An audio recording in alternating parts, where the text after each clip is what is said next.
La journée viande bovine permettait aujourd'hui de faire découvrir aux gens qui étaient là des outils dont on dispose dans un premier temps, donc les outils Interpro, c'est-à-dire tout ce qui est les accords sur les pesées, classements, marquages. Tout à fait. Je suis venu présenter effectivement ce qu'on appelle nous les accords interprofessionnels.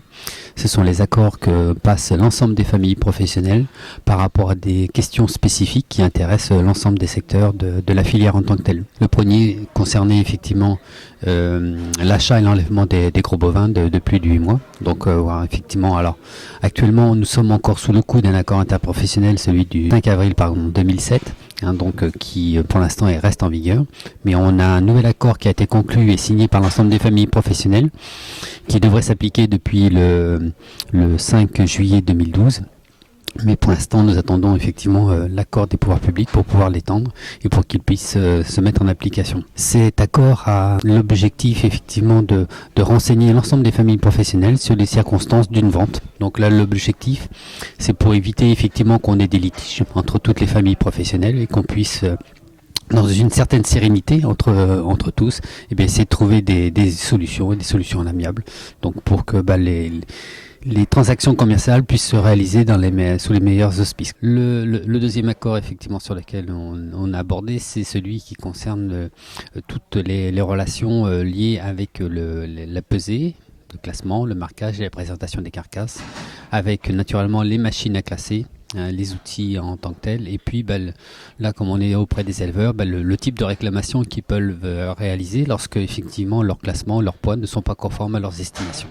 En deuxième présentation, on avait la chambre qui nous présentait, pour exemple, la formation viande bovine, là où une formation qui est pour moi très intéressante puisque elle est faite pour calculer le coût de production de viande sur son exploitation. Donc c'est vraiment une formation qui est liée à son exploitation. Et je suis passé dans un système naisseur-engraisseur suite à plusieurs réflexions sur la valorisation du produit. Après avoir par exemple fait une formation sur les coûts de production qui a permis de ressortir certains points. Donc la formation coûts de production intègre la rémunération de main-d'œuvre, la rémunération du travail, ce qui est important pour moi aujourd'hui. Ça passe par la valorisation des produits, donc la finition du produit né sur l'exploitation jusqu'à la fin, ce que je ne faisais pas auparavant. Après sur la valorisation des prix aussi. Ouais, la FNB qui était là pour nous présenter ce que la FNB avait fait, comme le GEF qui faisait partir d'une chose, ce qu'elle est encore en train de chercher à faire, qui est en cours, notamment c'est la contractualisation. Alors les principaux travaux en ce moment menés au niveau de la FNB, ce sont des travaux qui sont en cours, qui ont débuté pour une bonne part à partir des blocages des outils Bigard, à partir de novembre 2010. Donc que sont l'entretien et la continuité du GEF, du groupement Export Français. Donc qui nous a permis quand même au cours de l'année 2012 de faire monter quand même tous les prix toute l'année 2012. Autre travail aussi, la réforme des cotations qui datait quand même déjà d'un bon bout de temps et qui avait besoin d'un petit coup de dépoussiérage.